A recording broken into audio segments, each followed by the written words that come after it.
আসুন, ভিতরে আসুন, ভিতরে আসুন। এই হচ্ছে আমার রুম।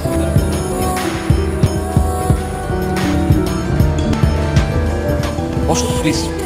না, ইটস ওকে। বসে কথা বলবো। আপনার রুমটা অনেক সুন্দর, অনেক বেশি গোছানো। আচ্ছা, রুমে কেন আসলাম আমরা? রুমে কেন আসলাম? বিকজ রুমটা আমার কাছে অনেক স্পেশাল। দেখো, তোমরা পাত্র দেখতে আসছো, শুধু কি পাত্র দেখলেই হবে? পাত্র দেখার সাথে সাথে পাত্রের বাড়ি ঘর, পাত্রের বেডরুম, পাত্রের ওয়াশরুম সব কিছু দেখতে, তাই না? বিয়ের পরে তো আমরা একসাথেই থাকবো, তাই না? এবার বুঝতে পেরেছি। গতকাল আমরা তোমাদের বাসায় তোমাকে দেখতে গেছি, আজকে তুমি আমাদের বাসায় আসছো। আমাদের বাসায় এসে কি শুধু পাত্র দেখলে হলো? পাত্রকে দেখার সাথে সাথে পাত্রকে জানতে দেখার সাথে সাথে পাত্রের বাড়ি গাড়ি সব কিছু, বাড়ি গাড়ি সব। ইটস ওকে, আমার এত কিছু দেখতে হবে না। আচ্ছা, আমরা নিচে যাই, সবাই তো ওয়েট করছে আমাদের জন্য। এত তারা কিছু রিল্যাক্স, তারা আসছে তো বিয়ের কথা বলার জন্য, তাই না? জানো, এই রুমটাকে ঘিরে না আমার অনেক স্বপ্ন আছে। কি স্বপ্ন?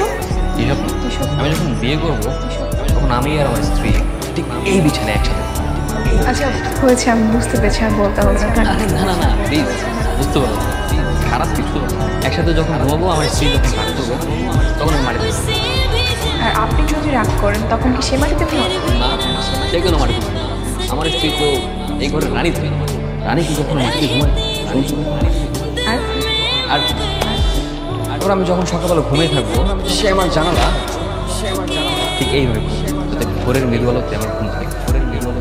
আর তাতেও যদি ঘুম না ভাঙে, সে তখন চায়ের কাপে বাড়ি দিয়ে টুন টুন টুন টুন করবে, যাতে আমার ঘুম ভেঙে যায়।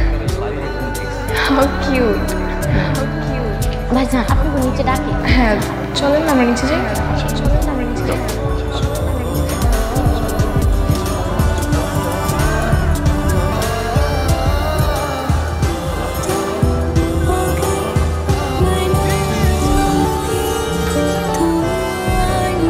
হ্যালো ডাবলু, সরি বাবা, আজকে তো বিয়ে, আমি এখন আসতে পারি।